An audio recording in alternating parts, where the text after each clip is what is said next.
प्यारे बच्चों, सुधी हिंदी क्लासेस में आपका हार्दिक स्वागत है। आज हम इंटरमीडिएट यूपी बोर्ड परीक्षा 2025 के सामान्य आधारिक विषय के महत्वपूर्ण प्रश्नों को लेकर के आया हूं। पहला प्रश्न है, ग्रामीण विकास से क्या अभिप्राय है, वर्णन कीजिए। इसका उत्तर है, ग्रामीण विकास एक बहुआयामी अवधारणा है जिसका विश्लेषण दो दृष्टिकोण के आधार पर किया जा सकता है। नंबर 1, संकुचित दृष्टिकोण। नंबर 2, व्यापक दृष्टिकोण। नंबर 1, संकुचित दृष्टिकोण। संकुचित दृष्टि से ग्रामीण विकास का अभिप्राय है विविध कार्यक्रमों जैसे कृषि, पशुपालन, ग्रामीण हस्तकला तथा उद्योग की आधारभूत संरचना में बदलाव करके ग्रामीण क्षेत्र का विकास किया जाए। नंबर 2, व्यापक दृष्टिकोण। व्यापक दृष्टिकोण से ग्रामीण विकास का अर्थ है ग्रामीण लोगों के जीवन में गुणात्मक उन्नति हेतु सामाजिक, राजनीतिक, सांस्कृतिक, प्रौद्योगिकी एवं संरचनात्मक परिवर्तन करके ग्रामीण क्षेत्र का विकास करें। दूसरा प्रश्न है, ग्रामीण विकास के प्रमुख मुद्दों का वर्णन कीजिए। उत्तर है, पिछले 2 दशकों में शहरी क्षेत्रों में बहुत विकास हुआ है, लेकिन ग्रामीण क्षेत्र में विकास की गति बहुत धीमी है। ग्रामीण क्षेत्र में अभी भी गरीबी, स्कूलों और अस्पतालों के अभाव, सड़क जैसी बुनियादी ढांचों की कमी जैसी समस्याओं का सामना कर रहा है। ग्रामीण विकास के प्रमुख मुद्दे निम्नलिखित हैं। नंबर 1, पर्यावरण का क्षरण, स्वास्थ्य समस्याएं। नंबर 4, ऋणग्रस्तता। नंबर 5, ग्रामीण निर्धनता। अगला प्रश्न 3 है, पोषण तथा कुपोषण से क्या आशय है। उत्तर है, पोषण से तात्पर्य है शरीर को सुचारू रूप से चलाने के लिए जरूरी पोषक तत्वों का सेवन करना। वहीं कुपोषण का अर्थ है शरीर को जरूरी पोषक तत्वों की कमी होना। ग्रामीण बच्चों को पौष्टिक आहार बच्चों के विकास में बहुत आवश्यक है। बच्चों को जन्म से पोषक तत्व मिलने पर बच्चों की शारीरिक व मानसिक क्षमता का विकास होता है। पोषक तत्वों के अभाव में कुपोषण की स्थिति उत्पन्न होती है। कुपोषण का मुख्य कारण निर्धनता, अशिक्षा और अज्ञानता है। बच्चों को पौष्टिक आहार न मिलने के कारण बच्चे कुपोषण के शिकार होते हैं। प्रश्न संख्या 4 है, सामुदायिक क्रियाकलाप से आप क्या समझते हैं। उत्तर है, सामुदायिक क्रियाकलाप सीधे तौर पर सामुदायिक क्रियाकलाप का आशय समुदाय के लोगों के लिए किए जाने वाले कार्यों से है। सामुदायिक क्रियाकलाप सामुदायिक स्वास्थ्य सेवाएं मनुष्य में सामाजिक एवं आर्थिक जीवन के रूपांतरण एवं परिवर्तन की प्रक्रिया है। इससे निश्चित ही स्वस्थ समाज और क्षेत्र का विकास होता है। इसकी समस्त प्रक्रिया में जन सामान्य की अहम भूमिका होती है। प्रश्न संख्या 5 है, प्राथमिक स्वास्थ्य केंद्र क्या है। उत्तर है, प्राथमिक स्वास्थ्य केंद्र। प्राथमिक स्वास्थ्य केंद्र सार्वजनिक स्वास्थ्य सेवाओं की बुनियादी संरचनात्मक और कार्यात्मक इकाई है। इन केंद्रों में आमतौर पर एक डॉक्टर और यहाँ छोटी सर्जरी की सुविधा भी होती है। अर्थात प्राथमिक स्वास्थ्य केंद्र प्राथमिक उपचार का केंद्र है। यहाँ पर प्राथमिकता के आधार पर विभिन्न सरकारी कार्यक्रमों द्वारा लोगों को जागरूक करना है। प्रश्न संख्या 6 है, लघु उद्योग कुटीर उद्योग से किस प्रकार भिन्न है। उत्तर है, लघु एवं कुटीर उद्योग में निम्नलिखित अंतर हैं। लघु उद्योग, कुटीर उद्योग। लघु उद्योग नंबर 1 है, लघु उद्योगों में उत्पादन के लिए मशीनों का प्रयोग किया जाता है। कुटीर उद्योग में नंबर 1 है, कुटीर उद्योग में प्रायः हाथ की दक्षता होती है। लघु उद्योग में नंबर 2 है, लघु उद्योग श्रमिकों द्वारा मजदूरी पर चलाए जाते हैं।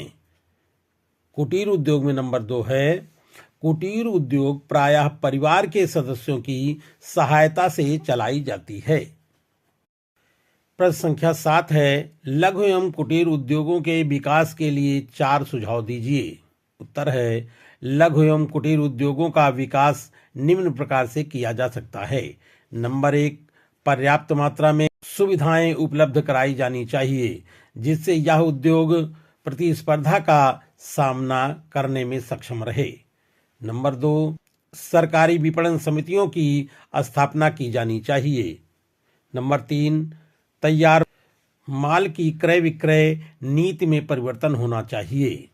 नंबर 4, आपसी प्रतिस्पर्धा से बचाव के लिए इन उद्योगों को प्राथमिकता देना आवश्यक है। प्रश्न संख्या 8 है, लघु एवं कुटीर उद्योग किसे कहते हैं? उत्तर है, लघु उद्योग। लघु उद्योग श्रमिकों द्वारा मजदूरी पर चलाए जाते हैं। इन उद्योगों में मशीनों का प्रयोग किया जाता है। यह उद्योग अधिकांशतः गांव और शहरों दोनों क्षेत्र में ही स्थापित किए जाते हैं। कुटीर उद्योग। कुटीर उद्योग प्रायः परिवार के सदस्यों की सहायता से चलाए जाते हैं। इन उद्योगों में प्रायः हाथ की दक्षता होती है। अगला है प्रश्न संख्या 9, कुटीर उद्योग के 4 लाभ लिखिए। उत्तर है, कुटीर उद्योग के निम्नलिखित लाभ हैं। नंबर 1, कुटीर उद्योग स्वरोजगार को बढ़ावा देते हैं जिससे बेरोजगारी की समस्या का समाधान आसानी से हो जाता है। नंबर 2, कुटीर उद्योग खेतिहर मजदूरों के अतिरिक्त आय का एक बहुत ही अच्छा साधन है। नंबर 3, कुटीर उद्योग में कम पूंजी की आवश्यकता होती है।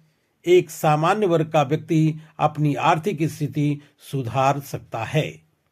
नंबर 4, भारत जैसे विकासशील देश के लिए यह उद्योग बहुत ही कामयाब। प्रश्न संख्या 10 है, ग्रामीण विकास में कुटीर उद्योगों का क्या महत्व है? उत्तर है, भारतीय अर्थव्यवस्था में कुटीर उद्योगों का सर्वाधिक महत्व है। इसमें कम लागत लगाकर अधिक उत्पादन किया जा सकता है और बड़ी मात्रा में अकुशल बेरोजगारों को रोजगार उपलब्ध कराया जा सकता है। यह उद्योग कंपनी निवेश के साथ साथ स्वरोजगार को प्रोत्साहित करते हैं। यह खेतिहर मजदूरों के अतिरिक्त आय का एक प्रमुख स्रोत है। भारत जैसे विकासशील देश के लिए उपयुक्त है। कुटीर उद्योग आर्थिक गतिविधियों के विकेंद्रीकरण के माध्यम से आय और संपत्ति तथा क्षेत्रीय असमानता एवं असंतुलन को भी कम करने में सहायक होते हैं। प्रश्न संख्या 11 है, ग्रामीण विकास के लिए चलाई गई कुछ योजनाओं एवं कार्यक्रमों के नाम का उल्लेख कीजिए। उत्तर है, नंबर 1, ऋण गारंटी योजना सन 2000 से 2001 में लागू किया गया तथा ऋण की सीमा को 25 लाख से ऊपर बढ़ाया गया। नंबर 2, केंद्र सरकार ने अगस्त 2005 में साख संबंधी पैकेज की घोषणा की तथा प्रतिवर्ष साख में 2% की वृद्धि का प्रावधान किया गया। नंबर 3, सन 2004-05 में साख की मात्रा जो ₹67 करोड़ थी को सन 2009-10 में बढ़ाकर ₹135 करोड़ किया गया। प्रश्न संख्या 12 है, उत्पाद की चेन में बाजार की स्थिति के प्रभाव को स्पष्ट कीजिए। उत्तर है, किसी नए उत्पाद के चयन में बाजार की स्थिति के प्रभाव का महत्वपूर्ण स्थान है। बाजार की स्थिति में ग्राहकों की मांग, ग्राहकों की रुचि, बाजार परिवर्तन की स्थिति, माल की कीमत आदि बातों की जानकारी के साथ साथ ग्राहक की मांग के अनुरूप उत्पादन का निर्माण बहुत ही महत्वपूर्ण बिंदु है। प्रश्न संख्या 13 है, परियोजना निर्धारण में विनियोग का निर्धारण क्यों महत्वपूर्ण होता है?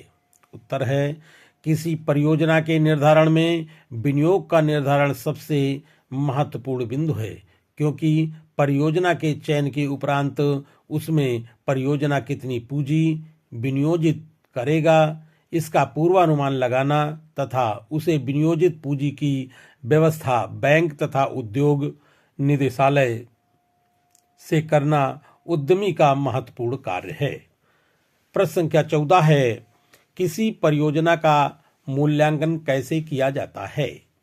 उत्तर है, परियोजना का मूल्यांकन सैद्धांतिक एवं व्यवहारिक दृष्टि के अलावा तकनीकी, वित्तीय, आर्थिक, वाणिज्यिक दृष्टि से किया जाता है। व्यवहारिक दृष्टि से परियोजना का मूल्यांकन सैद्धांतिक की अपेक्षा सर्वोत्तम माना जाता है। किसी भी उद्यमी के लिए परियोजना का मूल्यांकन उसकी परीक्षा की घड़ी है। प्रश्न संख्या 15 है, उत्पादन का क्या अर्थ है? इसके 2 रूप लिखिए। उत्तर है, उत्पादन का मतलब है उद्योगों द्वारा वस्तुओं, सामानों या सेवाओं का उत्पादन। उत्पादन के लिए जमीन, पूंजी और श्रम का इस्तेमाल किया जाता है, इसलिए ये उत्पादन के कारक कहलाते हैं। उत्पादन के 2 रूप निम्नलिखित हैं।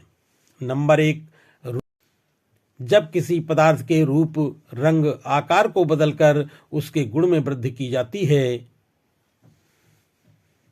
यह रूप परिवर्तन द्वारा उत्पादन कहलाता है। नंबर 2, स्थान परिवर्तन करके। जिस स्थान पर वस्तु की मांग अधिक हो तो स्थान परिवर्तन करके उत्पादन में वृद्धि की जा सकती है।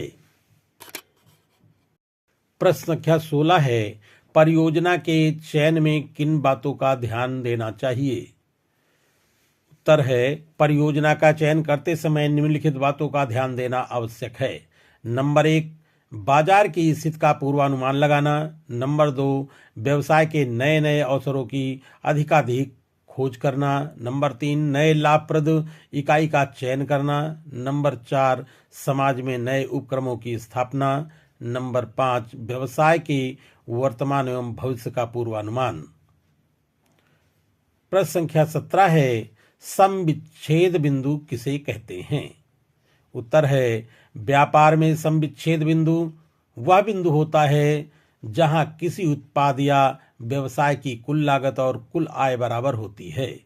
इस बिंदु पर न तो कोई लाभ होता है और न ही कोई हानि। जहां पर सीमांत लागत एवं आगम दोनों बराबर हो जाते हैं, प्रत्येक व्यापारी व्यापार में अपना उत्पादन कार्य तब तक चालू रखता है जब तक सीमांत लागत व आगम दोनों बराबर नहीं हो जाते। प्रश्न संख्या 18 है, परियोजना नियोजन क्या है? उत्तर है, परियोजना नियोजन। परियोजना नियोजन ऐसी प्रक्रिया है जिसमें किसी परियोजना के उद्देश्यों को परिभाषित किया जाता है और इन उद्देश्यों को प्राप्त करने के लिए आवश्यक संसाधनों का निर्धारण किया जाता है। इसमें परियोजना का दायरा, समय सीमा, बजट, जोखिम, संचार योजना और टीम संगठन को परिभाषित करना शामिल है। किसी नई वस्तु के निर्माण में उद्यमी के सामने प्रश्न उठता है कि किस योजना में वह धन लगाए, धन विनियोजित करे, पूर्व अनुमान लगाए, उस पूर्वानुमान पर अमल करे। प्रश्न संख्या 19 है, उद्यमिता क्षमता क्या है? उत्तर है, उद्यमिता क्षमता किसी नए व्यवसाय या परियोजना को बनाने, विकसित करने और प्रबंधित करने के लिए जरूरी कौशल और व्यवहार को कहते हैं। इसके अंतर्गत व्यवसाय चलाने से जुड़े जोखिमों को संभालने की क्षमता को भी शामिल किया जाता है। प्रश्न संख्या 20 है, मिश्रित उपक्रम से आप क्या समझते हैं? उत्तर है, मिश्रित उपक्रम वह उपक्रम जो न तो पूर्ण रूप से निजी होते हैं और न सार्वजनिक, मिश्रित उपक्रम कहलाता है। इसको मिश्रित क्षेत्र वाली कंपनी भी कहते हैं। इसमें सरकार व निजी व्यक्ति अपनी पूंजी लगाते हैं। संयुक्त क्षेत्र की विचारधारा मिश्रित अर्थव्यवस्था पर आधारित होती है। अंतिम प्रश्न है प्रश्न संख्या 21, एकाकी व्यापार से आप क्या समझते हैं? उत्तर है, एकाकी व्यापार एकल स्वामित्व व्यावसायिक संगठन का प्राचीनतम एवं सरलतम स्वरूप एकाकी व्यापार है। इसके अंतर्गत कोई भी व्यक्ति अपनी सीमित पूंजी, योग्यता और सीमित साधन के आधार पर अपनी इच्छा से कोई भी वैधानिक व्यापार कर सकता है। इसमें व्यापार को प्रारंभ एवं संचालन का दायित्व एवं जोखिम अकेले ही व्यक्ति को सहन करना पड़ता है।